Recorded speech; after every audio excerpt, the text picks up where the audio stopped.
Farm Week is a production of the Mississippi State University Extension Service. Today on Farm Week, both houses of Congress finally sit down in the same room to develop a compromise farm bill. Mississippi school children learn about where their food comes from while they eat locally grown food. In Southern gardening, fall flowers. Don't think the falling leaves mean you have to do without color. In the markets, cheese and milk powder exports support U.S. dairy prices. While it's been a down week for cotton prices, John Michael Riley has analysis. In the feature segment, it seems a no-brainer. We all want our farm-raised catfish to taste good. That's the only way they do business at Pride of the Pond Catfish in Tunica, Mississippi. That's what's going to determine whether we stay in business or not is our quality and our service, and that's what we want to compete on. On-flavor catfish that's treated properly is by far better than any fish I've ever eaten.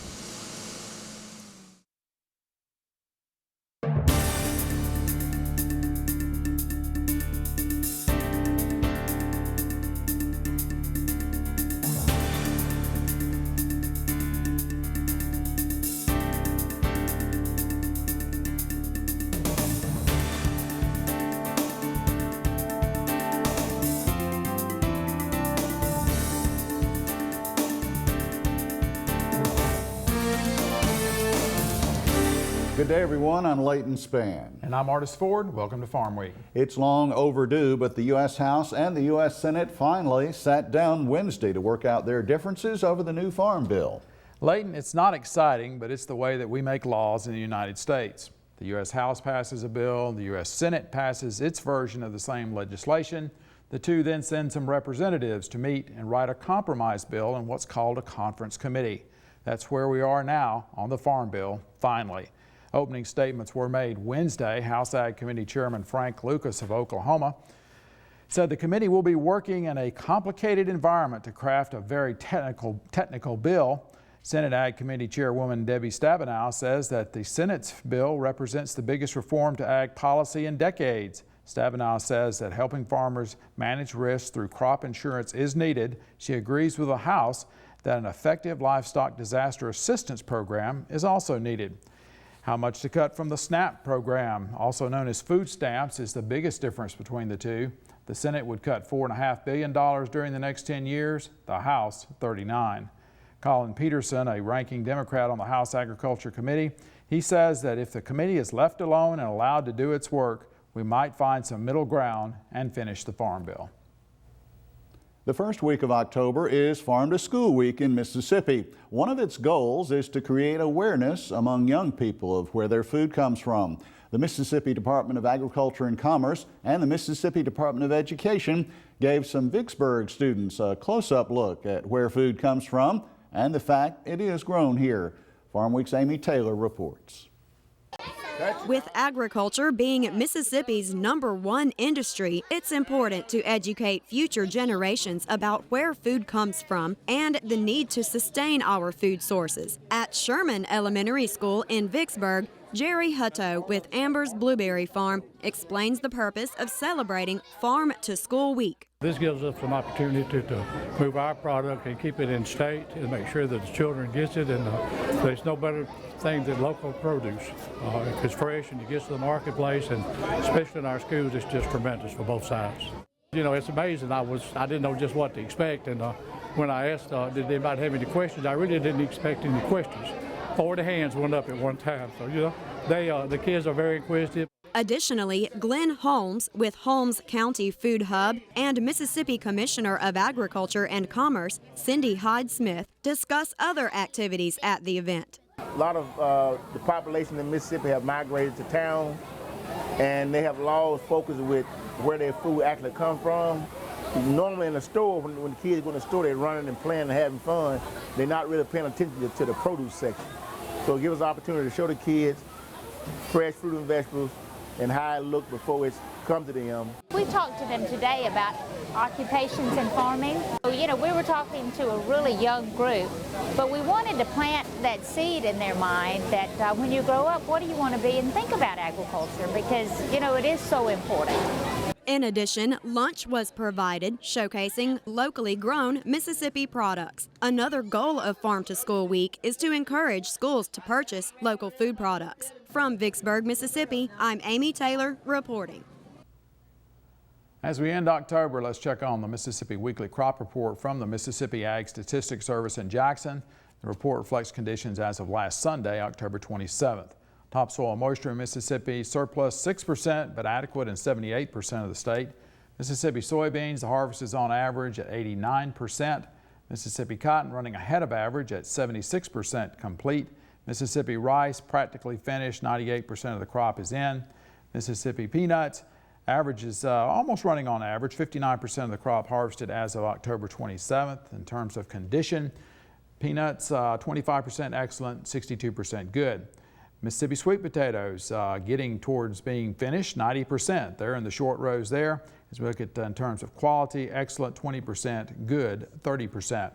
Mississippi wheat 28% complete, which is on the average as far as planting, but emergence is running a little behind at 7%.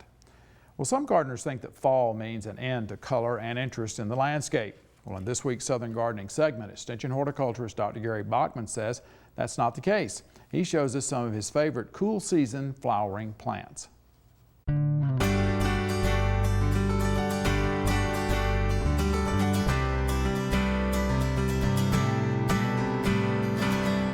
It's the cool season, and there are still options to add color and interest to your landscape. Let's take a look at some of my fall favorites. Today I'm at Dogwood Ridge Farms in Poplarville, where Barbara and Mike Levy are growing a variety of great cool season landscape plants. A favorite bedding plant that is related to pansy is the viola. Violas are good choices for both landscape and containers. The penny citrus mix is a prolific flower producer. The flowers are displayed above the compact foliage in a way that says, "Hey, look at me." Flower colors include cream, orange, primrose, yellow, and yellow frost. I really like the penny azure, which is a gorgeous white and bright blue flower with purple streaks. Since moving to South Mississippi, Telstar dianthus has become one of my very favorite cool season plants. There are varieties of colors that include carmine rose, pink, and purple picote. Picote describes a flower having a lighter or darker edge. Telstar dianthus will be 8 to 10 inches tall and wide and will tolerate cooler temperatures. The Telstar dianthus is a great partner with either pansy or viola. These pairings can maintain interest from fall through the following spring. For foliage interest in the cool season, consider pink chablis spotted dead nettle. Known botanically as Lamium maculatum, pink chablis is a low-maintenance landscape plant. The leaves are a frothy confection of silver and green with cotton candy pink flowers that bloom well into the cool season. This is also a great spiller plant for combination containers. You can't go wrong with these fall favorites to add color and interest to your cool season landscape. I'm Gary Bachman for Southern Gardening. Leighton Gary says that the pink chablis dislikes compacted or poorly drained soils, but it is, however, not prone to insect and disease problems, and it is considered to be very hardy and adaptable in zones 6 through 10, which is quite a range. In the feature segment today, Pride of the Pond of Tunica, Mississippi. This family business has but one goal, that's growing and processing certified on flavor fish. Time now for the markets with Leighton, and you say a lot of export numbers came out on the 31st. A whole lot. The USDA, in fact, updated 3 weeks worth of data for ag commodities in one report. This week in our market segment, December cotton futures slide south. Strong exports support U.S. dairy prices, and there is a potential sign of growth in the size of the U.S. cow herd. China took delivery of the first ever bulk shipment of U.S. sorghum in the month of October. This historic sale amounted to well over 2 million bushels, according to the U.S. Grains Council. The council indicates that China could purchase a significant share, as it puts it, of the 2013 U.S. sorghum crop. The sorghum is being used by the Chinese for animal feed. Thursday morning, cotton futures were trading 36 to 45 points higher, but that's certainly not the direction that's been seen for about 9 trading sessions. The December contract has basically been in a slide and taking it on the chin to wind up the month of October. Extension Ag economist John Michael Riley discussed whether November will see more of the same for cotton. John Michael, what has pressured this cotton market south? A number of different things have been in play here. Most recently, just last week, you had down equity market that was putting some pressure on. As I've said in the past, you know, cotton really pays attention to the general economy because it's much more sensitive to price moves. Then the following day, export numbers came in less than favorable, so that added some pressure. But today's export report looks a little bit more favorable as this cotton prices slid. That's been presented some buying opportunities for friends overseas. So we have seen a little bit of pickup over the past week in export sales. So that's been lifted prices a little bit as we've started today off. All right, and of course, as we record this Thursday morning, we are seeing a little bit of upward movement in cotton prices. That's correct, largely due to that improvement in total exports. The cotton looks really good in Mississippi, 70% rated good and excellent compared to 7% in the poor and very poor range. That's where we've been at since we got reports back last week. You look at nationally, not so good. 24% poor and very poor compared to 44% good and excellent. So really the national crop is not very indicative of what we're seeing here in the state. Talking to Darren Dodds, cotton specialist, he's looking for potentially a record yield number. Right now USDA's got that pegged at 990, but that's going all the way back to before the government shutdown. We'll see what the new number presents itself in November. All right, viewers are seeing this in the new month. We've entered November now. Are we likely to see volatility here? I mean, or what kind of outlook can you give to a market like cotton right now? It's really tough. You know, I was just last week saying this, that we were pretty range bound, and then all these news events came about and pushed markets lower into starting with a 7. So we have seen a decline of about 10 cents just in the month of October, which is never good. But it is very hard as we think about doing any type of price prediction. Markets are very volatile these days. They've been that way for a number of years, and it's just continuing to rear its ugly head as we move through harvest here with our cotton markets. And of course, then we'll be talking about the battle for acres as we look ahead to 2014. I was thinking that was more favorable for cotton, but the last couple of days, it's going to be a big question mark as we move through the winter.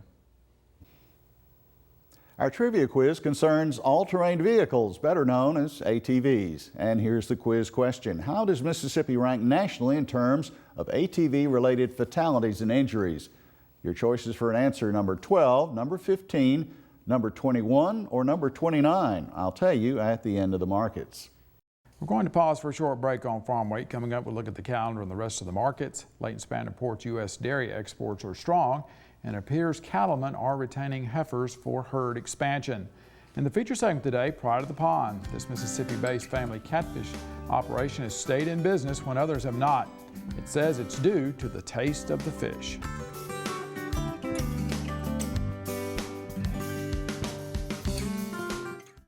From our family to yours, Mississippi's farmers believe the best produce and livestock are grown right here at home. With ms.foodsearcher.com, you're only a click away. Using your smartphone, you'll be connected to hundreds of families and small businesses dedicated to providing you with fresh, local foods. Produce, meats, fish, dairy, agritourism, community markets, and more are right at your fingertips, no matter where you are. ms.foodsearcher.com. Before we get back to the markets, let's look at the Farm Week calendar. Commercial fruit and vegetable growers are urged to participate in the Mississippi Fruit and Vegetable Growers Conference and Trade Show. The location is the Silver Star Conference Center in Choctaw. That's near Philadelphia. It takes place Thursday and Friday, November 14th and 15th. The cost is $125, which includes membership in the association. New and experienced growers will benefit. Irrigation, high tunnels, marketing, and agritourism are just a few of the items on the agenda. We'll have a link to help you register online. The annual row crop short course takes place in a month at Mississippi State University. This is the place to be if you want to figure out what you did wrong last year and what you should do to improve in 2014. It takes place on campus Monday through Wednesday, December 2nd through the 5th. Weed resistance, sensor-based irrigation, and a lot more are on the agenda. Register by November 29th and it's free. After that, it's $40. We'll have a link to help you sign up. Go to our Farm Week website at farmweek.msucares.com for information on these and other events. Now check out this week's Farm Week Snapshot.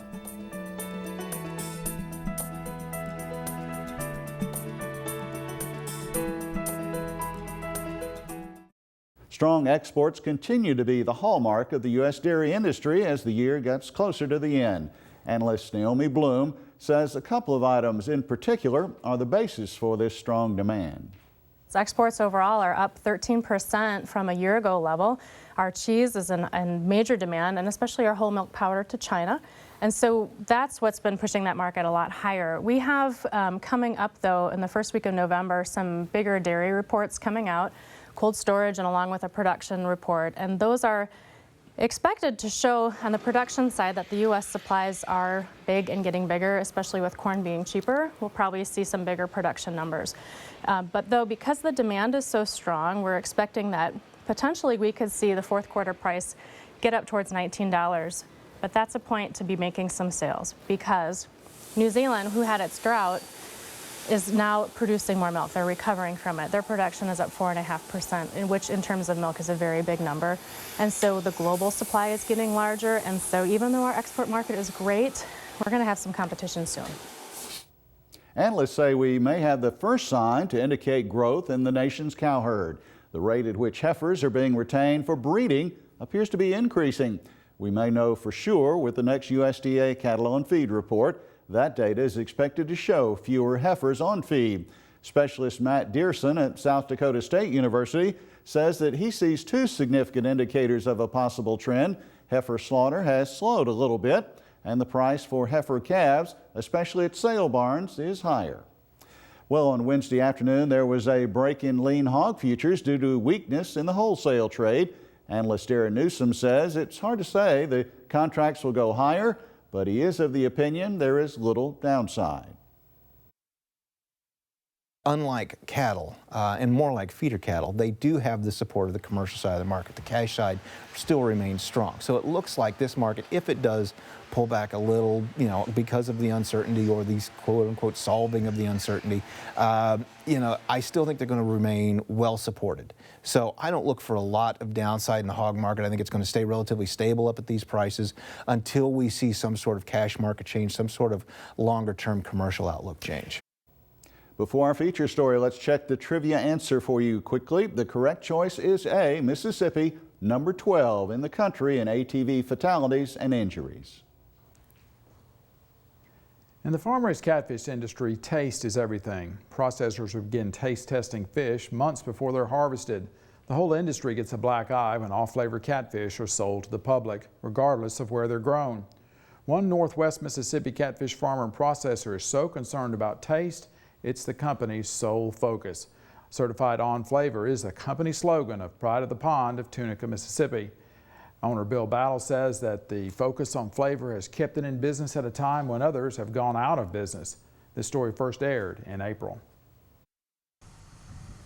That's what's going to determine whether we stay in business or not is our quality and our service, and that's what we want to compete on. On flavor catfish that's treated properly is by far better than any fish I've ever eaten.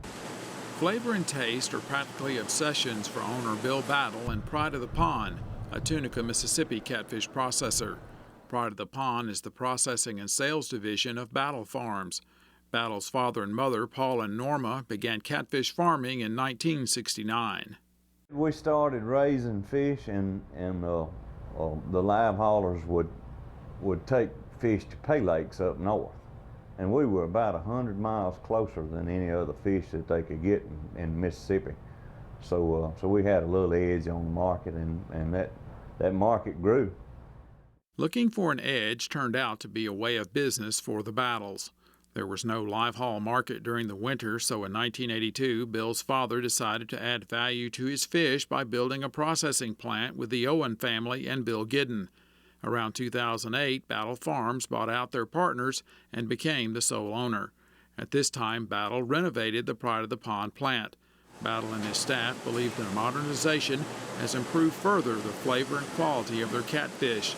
The catfish are transported in chilled water and processed in a plant kept at 43 degrees. In an hour after harvest, the catfish are either fresh packed on ice or frozen, ready for the customer. Our flavor profile is one of the best in the industry. It's the way we process our product.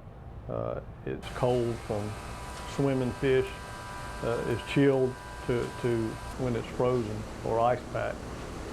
You know, when you can do that within an hour, your product is fresh. You have a longer shelf life on the fresh and the frozen. The profit margins are slim in catfish processing, so efficiency is vital. Even though it processes 55,000 pounds of catfish per day, Battle says Pride of the Pond is probably the smallest modern plant in the industry. Computer automated scales weigh the product at several points in the process, as well as sort the catfish fillets according to weight. Battle admits much of his plant's redesign came from ideas he saw in the poultry processing industry. The chicken people seem to be a little more advanced than the catfish people as far as product flow and how to not double handle material. And so we took their advice and went through several plans before we decided on a final plan, and we're real happy with what we got. There's an electronic scoreboard on the wall that ranks the employees trimming the catfish fillets.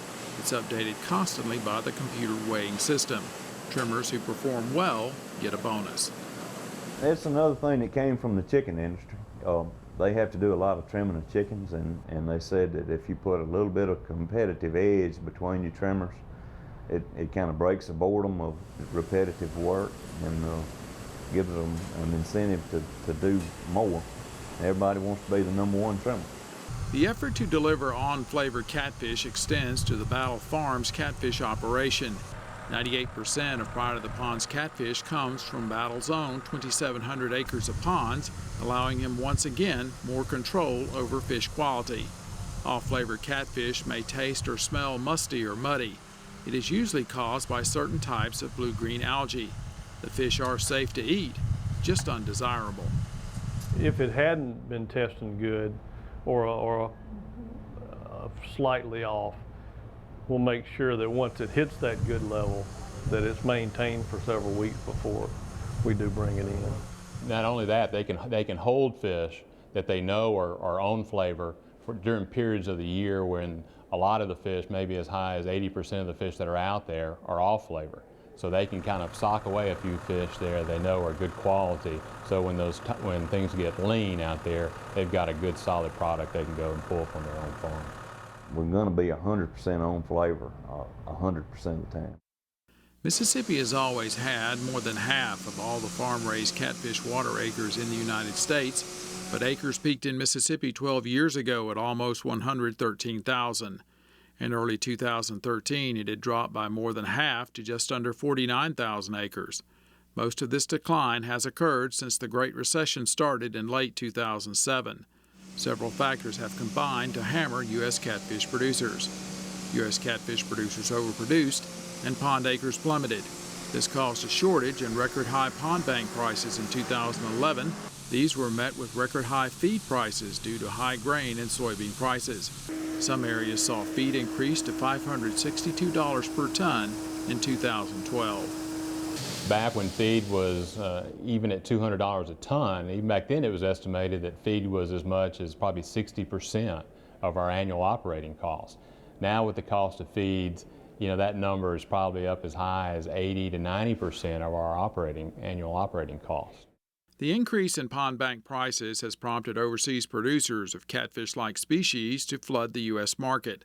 Imports of catfish account for 78% of all catfish fillets sold in the United States.